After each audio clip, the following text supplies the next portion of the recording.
Good evening from Ufta Farms. Tonight we are going to be reading a couple chapters from the book of Job. We're going to start with chapter 1 and 2, and I think we're going to start to read through the book of Job or partial through the book of Job. We'll just kind of see where God leads us. I've got a cute little kitten here. We'll see if she ends up stepping into the picture. All right.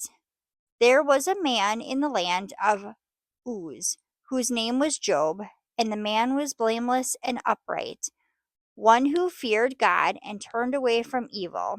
There was born to him 7 sons and 3 daughters.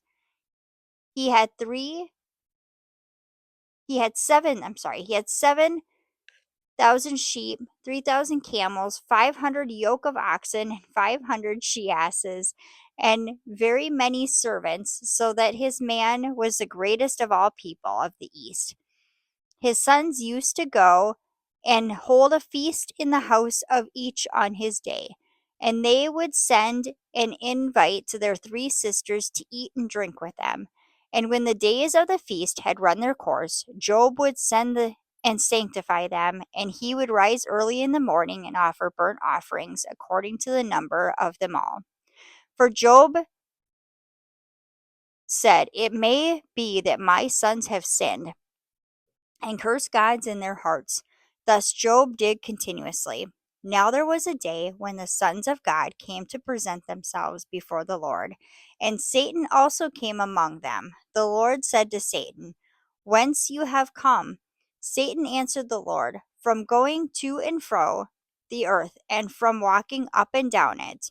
And the Lord said to Satan, "Have you considered my servant Job, that there is none like him on the earth, a blameless and upright man who fears God and turns away from evil?" Then Satan answered the Lord, "Does Job fear God for naught? Hast thou put a hedge about him, and his house and all that he has on every side? Thou hast blessed the work of his hands, and his possessions have increased in the land.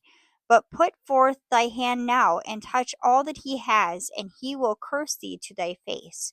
And the Lord said to Satan, "Behold, all that he has in your power, only upon himself do not put forth your hand."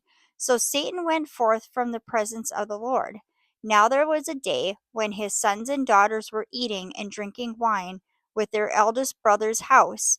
And there came a messenger to Job and said, "The oxen were plowing and the asses feeding beside them, and the Sebans fell upon them and took them, and slew the servants with the edge of the sword, and I alone have escaped to tell you."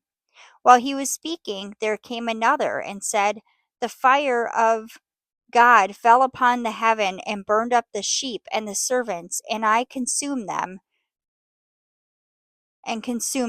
and I alone have escaped to tell you." While he was yet speaking, there came another. The Chaldeans formed 3 companies and made a raid upon the camels and took them, and slew the servants with the edge of the sword, and I alone have escaped to tell you.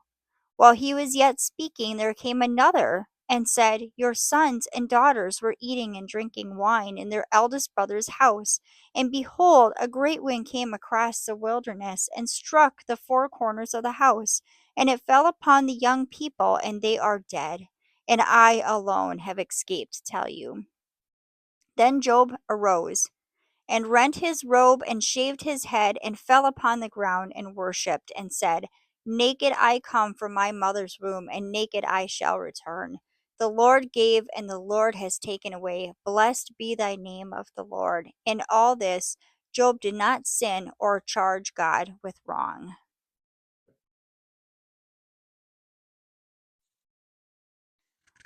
Again, there was a day when the sons of God came to present themselves before the Lord.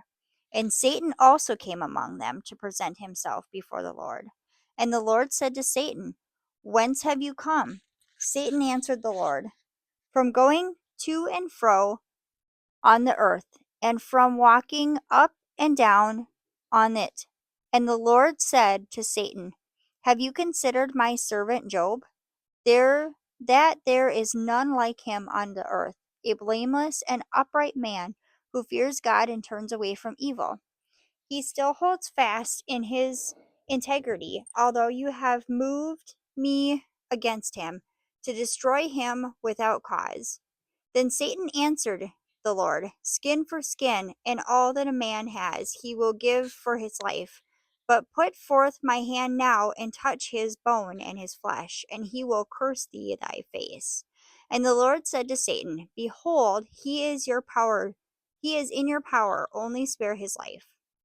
So Satan went forth from the presence of the Lord, and afflicted Job with loathsome sores, from the sole of his foot to the crown of his head. And he took a potsherd with which to scrape himself, and sat amongst the ashes.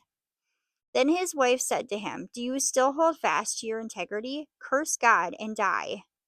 But he said to her, You speak as one of those foolish women who would speak. Shall we receive good at the hand of God, and shall we not receive evil? In all this Job did not sin with his lips. Now when Job's 3 friends heard of all the evil that has come to him, they came each from his own place. Eliphaz and Temanite, Bildad and Shuhite, and Zophar and Naamanite. They made an appointment together to come to console him and comfort him.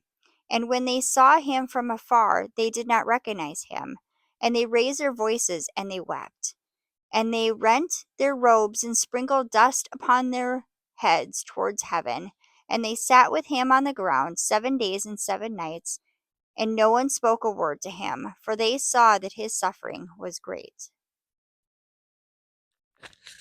And don't forget, throw a duck at a stranger, or a cat, whichever fits your fancy.